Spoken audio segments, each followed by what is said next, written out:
কৃষ্ণ অক্ষয় ব্ৰহ্মযোগ পদ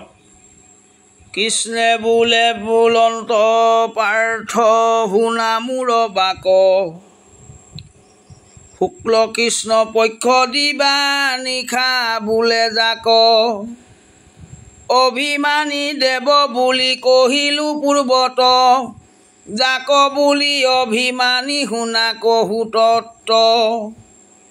স্বৰূপত যাক বোলে দুগুটা নয় গোটেক দক্ষিণ জ্বালা আৰু তৰায়ণ অৰ্থ নুবুজিয়া জানো কৰা সংশয় এতে নিজ অৰ্থ কহোঁ শুনা ধনঞ্জয় যদি ভাল মতে তাৰ নুবুজিলা অৰ্থ ভাঙি কহোঁ তাক শুনিও কপাৰ্থ প্ৰবৃত্তি দক্ষিণায়ন জানা ধনঞ্জয় সংসাৰত দুখ পায়া মৰি উপজয়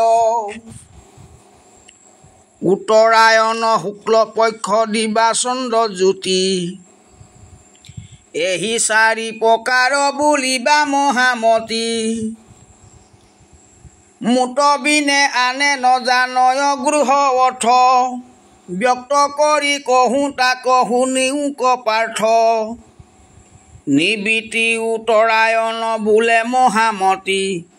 যাক বুলি সত্য জ্ঞান হেহি চন্দ্ৰ জ্যোতি একমাখ ভিতৰত দুই পক্ষ দেখি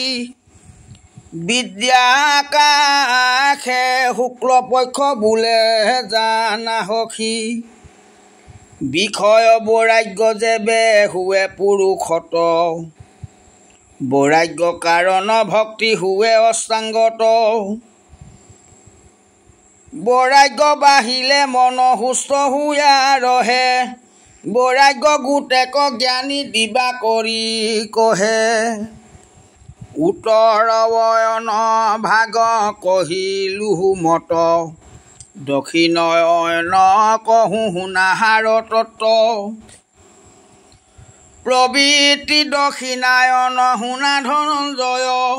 সংসাৰত দুখ পাই মৰি উপজয় দেহ কবুলয় আত্মা অহংকাৰ মতি অজ্ঞানত মুকলোকে বোলে চন্দ্ৰ জ্যোতি প্ৰবৃত্তিৰ তিনি গুণ জানিবা নিশ্চয় গুণ কাৰ্য বিষয় ইন্দ্ৰিয় প্ৰৱৰ্তয় মই সুখী দুখী জীৱে মানে আপোনাক মিছা অভিমানী কৃষ্ণ পক্ষ বুলি তাক লোভে মোহে থাকি তৃষ্ণা বাঢ়ে পুৰুষৰ সকামী সংকল্প কৰ্ম কৰে নিৰন্তৰ দক্ষিণায়নহি যিটো সংসাৰিক পথ অজ্ঞান যে চন্দ্ৰ জ্যোতি নাম স্বৰূপত সকামীৰ ফল সংকল্পেষে হিংসা পুনু অভিমানে কৃষ্ণ পক্ষ জানিবা অৰ্জুন উত্তৰ দক্ষিণ দুয়ো কহিলো ব্যৱস্থা অভিমানী দেৱতাৰ শুনা কহোঁ তৎ ৰামে কৰ্ম কৰিয়া তাৰ ফল কবাঞ্চয় ফল সংকল্প হিংসা জানা ধনঞ্জয় যি দেৱে অভিমান কৰে যতচি তাৰ অধিষ্ঠান কহোঁ শুনা সব্যসাচী বসুদেৱ অনিৰুদ্ধ কাম সংকৰ্ষণ চিত্ত বুদ্ধি অহংকাৰ সমে আৰু মন ৰামে হি চাৰি প্ৰবৃত্তি থাকয় বা অবাহত চতুৰ্ভুজ কৰি হৰি হেন প্ৰকাশয় তাত চিত্তে থাকি বসুদেৱ কৰে অধিষ্ঠান বসুদেৱ অধিষ্ঠানে প্ৰকাশয় জ্ঞান প্ৰদ্যুম্নৰ অধিষ্ঠান বুদ্ধিত থাকিয়া সেহি অভিমানে প্ৰকাশ হয় বিদ্যমায়া কামহূত অনিৰুদ্ধ মনধিষ্ঠান বিষয় বৈৰাগ্য এতে কৰয় প্ৰধান শংকৰখন অধিষ্ঠান কৰে অহংকাৰ একে অহংকাৰ হয় ত্ৰিবিধ প্ৰকাৰ জীৱত ত্ৰিবিধ হয় শুনা নাম কহোঁ অজ্ঞান যে অভিমান অপহৰ মোহ অজ্ঞান গোটক চন্দ্ৰ জ্যোতি বুলি কয় অভিমানে কৃষ্ণ পক্ষ জানিবা নিশ্চয় মোহক হয় নিশা স্বৰূপক স্বৰূপত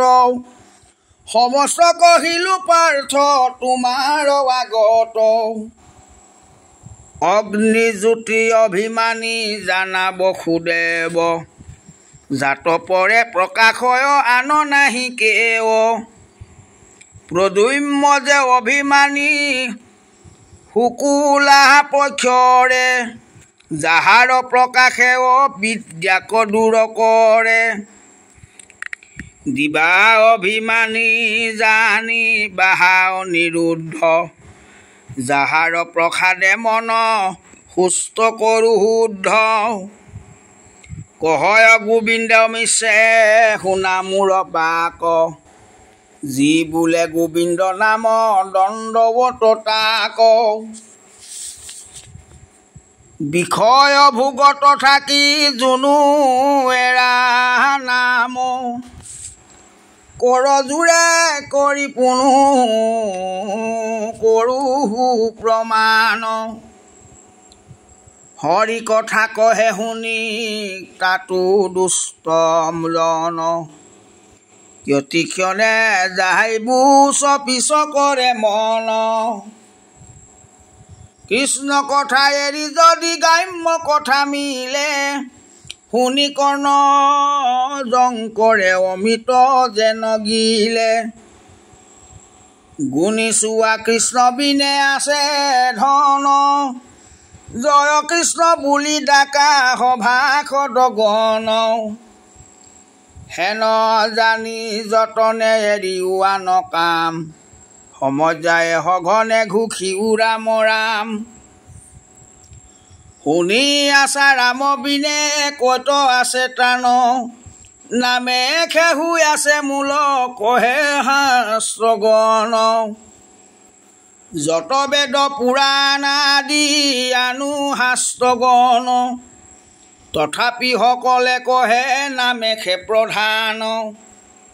যিটো জনে গুৰু মানি নাম কৰে পান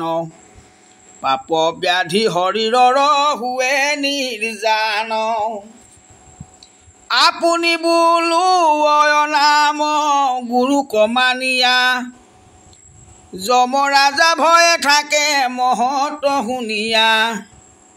যিটো জনে দণ্ড দেই পাপী বুলি ধৰি গুৰু মানি যাইহি তু যমক বাহুৰি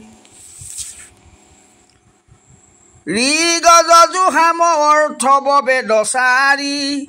তাহাৰ ওপৰে জানা নামে অধিকাৰী কি কহিবো সখীময় নামৰ মহাত্ম মই বশীভূত হওঁ ভক্তৰ সংগত আগে নাম ভৈলা সখী আমি ভৈলো পাছে সিকাৰণে বেদ শাস্ত্ৰ নামে বন্ধা আছে নাম বিনে কোনজন নতৰে পাপত বিশ্বাসতে গুৰু মানি ধৰা নাম ব্ৰত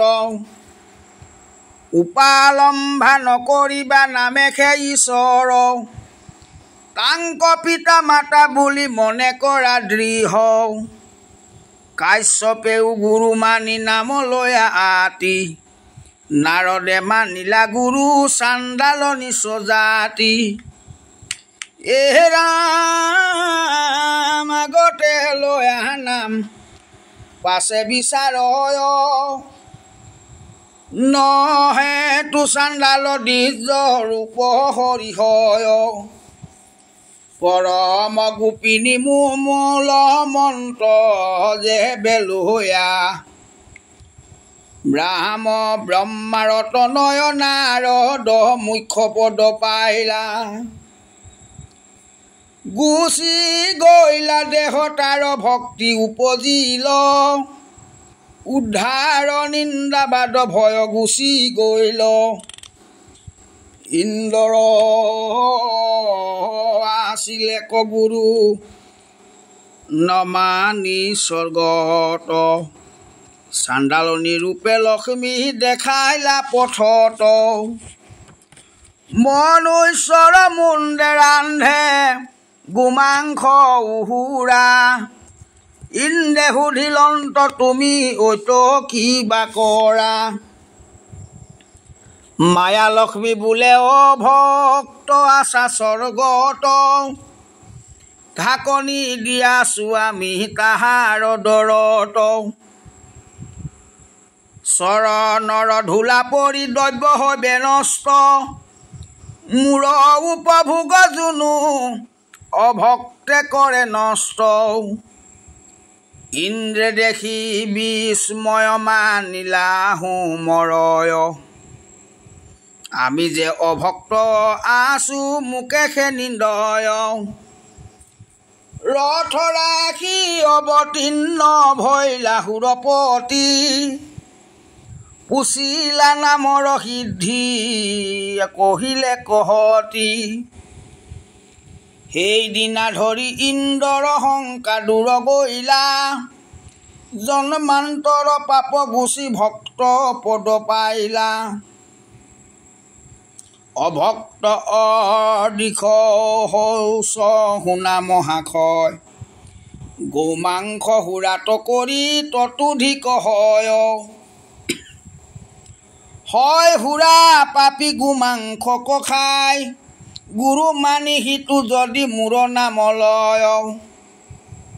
নহৈব যমৰ অধীন মূৰ ভক্ত হয় তাৰ সদা সংগে কৰে শুনা ধনঞ্জয়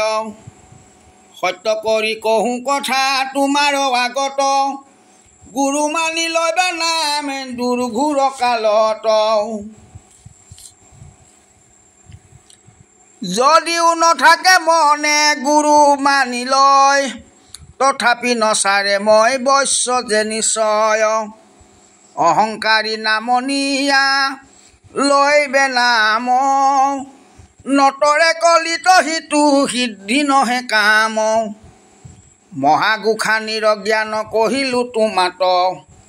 আৰু মূল নাম কৈছো 17 অধ্যাত ৰাম ৰাম কাহাকো নকৈবা তুমি পাণ্ডুৰত নহয় দয়ায়ে তোমাত মই কৈবো বচয় ব্ৰহ্মা বিষ্ণু ইন্দ্ৰ আদি দেৱে নজানয় 17 অধ্যাত কৈবো নাম গুইপচয় কহয় গোবিন্দ মিছে দান্তে তিন ধৰি গুৰু মানি লয়া নাম দণ্ডৱতে পৰি বিষয় ভোগক পাই জুনু এৰি নাম কৰ জোৰে কৰি পুনু কৰো প্ৰমাণ হৰি কথা প্ৰবৃত কৰয় যি তিনিজন বহে কহে যিটো জনে কৰয় শ্ৰৱণ ইটো মুখ্য তিনিজনে সংসাৰ কতৰে তিনি ৰজে তিনি হাত পুৰুষ উধাৰে ভাটৌ পুখি গোটেক স্মৰাৱে ৰাম হৰি আৰু জনে তাকে বুলি হাখে নিন্দা কৰি এহে ৰাম ৰাম জীৱা লৰাই তাকে বোলে আৰু জনে বোলে হৰি স্মৰিবাতো নিন্দা কি কাৰণে জন্মতয়ে সি বাক্য বুলি তিনি গলা সেইটো সংস্কাৰে জন্মান্তৰে গতি ভৈলা হেনয় নামৰ মই কি কৈবো মহিমা ব্ৰহ্মা মহেশ্বৰ যাৰ নপাৱন্ত সীমা নামৰ মহিমা কৈ কহিতে নপাৰো ডাকি বোলা ৰাম কৃষ্ণ দান্তে ধৰো হৰি ৰাম ৰাম ৰাম কৃষ্ণ কৃষ্ণ গোবিন্দ কৃষ্ণ